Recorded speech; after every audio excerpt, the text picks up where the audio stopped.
আড়িয়াল খাঁ নদের কোল ঘেঁষে গড়ে উঠেছে মাদারীপুর সদর উপজেলার নতুন মাদারীপুর গ্রাম। এই গ্রামের বেশিরভাগ মানুষ কৃষিকাজ করেন, আর বড় একটি অংশ প্রবাসী। দিনের বেলায় গ্রামটি শান্ত থাকলেও রাত হলেই হয়ে ওঠে ভয়ঙ্কর।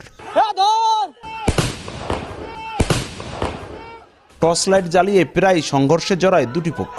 একাধিক হাতবোমা বিস্ফোরণ, বাড়িঘর ভাঙচুর ও লুটপাট করা হয়। এলাকার আধিপত্য নিয়ে গত এক বছরে মনিরুজ্জামান আক্তার হাওলাদার ও হাসান মুন্সির বিরোধকে কেন্দ্র করে দুপক্ষের দুজনের প্রাণহানি হয়েছে। জ্বালিয়ে দেওয়া হয়েছে প্রতিপক্ষের বহু ঘরবাড়ি। শুধু নতুন মাদারীপুর গ্রামই নয়, জেলার মোস্তফাপুর, বালিয়া, সিকি, নওহাটা, গাছবাড়িয়া, খাতিয়াল সহ শহরের বটতলা, আমিরাবাদ, বাদামতলা সহ একাধিক এলাকায় টর্চ লাইট জ্বালিয়ে সংঘর্ষে জড়ায় দুপক্ষ।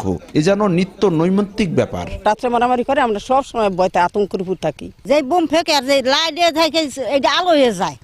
এই দেখুন আলো, ওই দেখুন আলো, এর আমরা দেখি। মাগরিবের নামাজ পড়ে আমি শেষারের আয়োজন দিয়ে দেয়, নামাজটা পড়বো। এমন টাইমে ঠেকলো জানি যেন গরম করে উডানি পড়লো। দুই একদিন পর পরই আমাদেরকে খালি হামলা দেয়, আমাদের লোকজন দেয়, আরো খালি বোমা মারে, আমাদের বাড়ির ভিতরে বোমা মারে। এই ভাঙিয়ে চুরি জানলা তুলনা কপাট কপাট দেখে না, আসলে সব লয়ে গেছে। পুলিশও মানতেছে না, পুলিশের বেশি হইলে দেখলে যেরকম হেঁকেলে আবার যেরকম সরিয়ে যায়। একাধিক হত্যাকাণ্ড ও এমন ধ্বংসযজ্ঞে পুলিশের নীরব ভূমিকায় ক্ষুব্ধ আইন বিশেষজ্ঞরা। প্রশাসনকে শক্ত হাতে দমন করতে হবে।